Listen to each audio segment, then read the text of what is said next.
अब्दुल्ला साहब अस्सलाम वालेकुम, सुबह खैर, बहुत शुक्रिया आपके वक्त के लिए।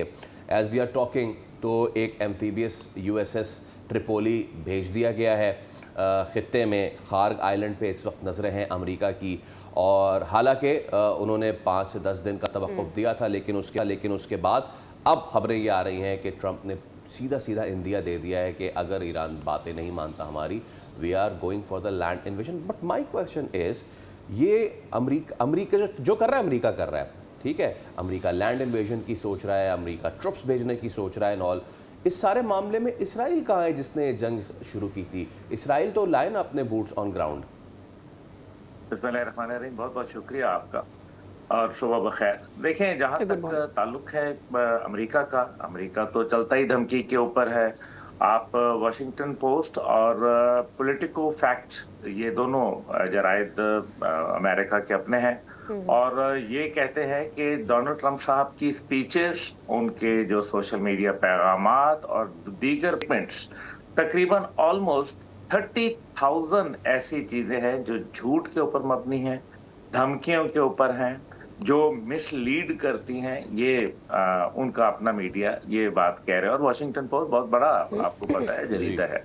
अच्छा, दूसरी जानिब आपने इजराइल की बात की। देखें, इजराइल तो मार खा के एक जख्मी, इंतहाई गंदे जानवर की तरह अब अपने जख्म चाट रहा है, और वो उसको समझ नहीं आ रही कि हमारे साथ हुआ क्या है। क्योंकि अभी जो बात आई JD Vance, vice president of America, और नेतन्याहू के दरमियान एक लीक्ड ऑडियो की, उसके जी। अंदर बड़ी, मेरे ख्याल में, गर्मा-गर्मी भी हुई, और JD वेंस ने कहा कि यार, तुमने तो हमें कहा था कि 48 घंटे का सिर्फ वक्फा है, और 48 घंटे के अंदर हम इसको, ईरान को इन्वेड कर लेंगे, और ईरान हमारे सामने झुक जाएगा, हर चीज हो जाएगी।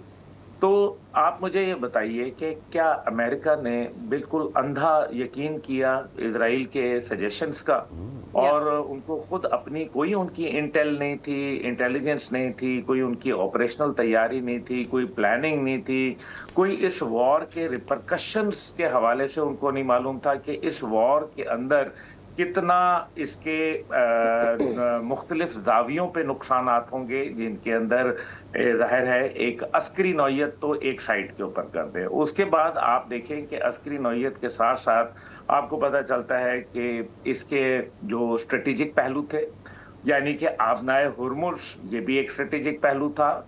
फिर उन अड्डों के ऊपर हमला करना, ये भी एक स्ट्रेटेजिक पहलू था।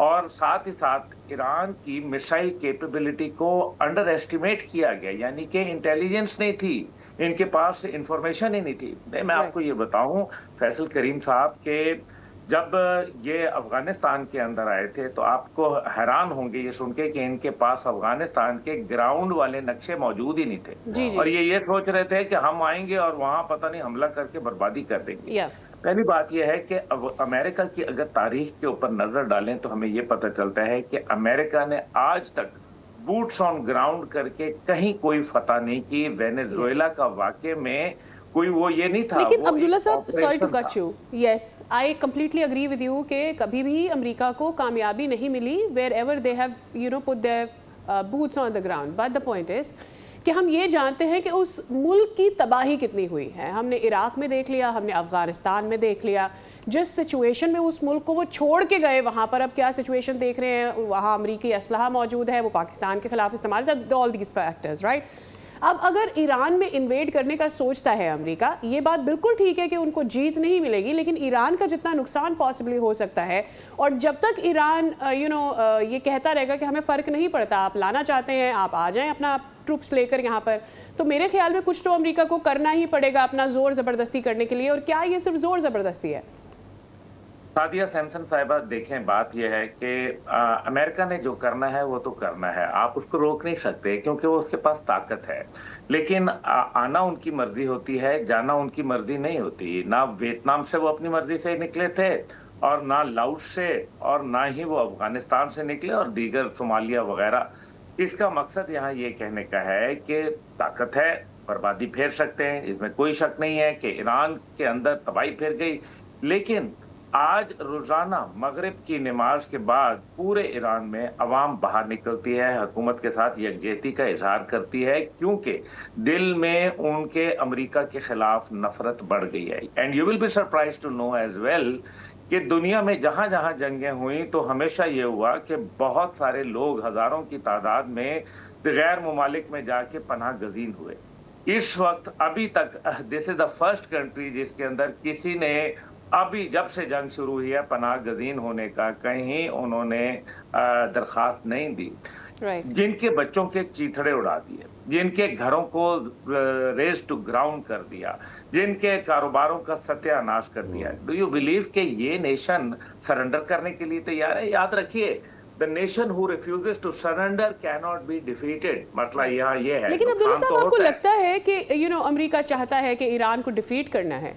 अमेरिका ये चाहता है शायद कि उसकी जो यूरेनियम की ताकत है उसको ख़त्म कर दिया जाए, उसको इकोनॉमिकली इतना पीछे धकेल दिया जाए कि वो किसी और भी मुल्क के लिए थ्रेट बनने में उसको कई दिहाइयाँ लग जाए। And probably they are that is their whole gain from there.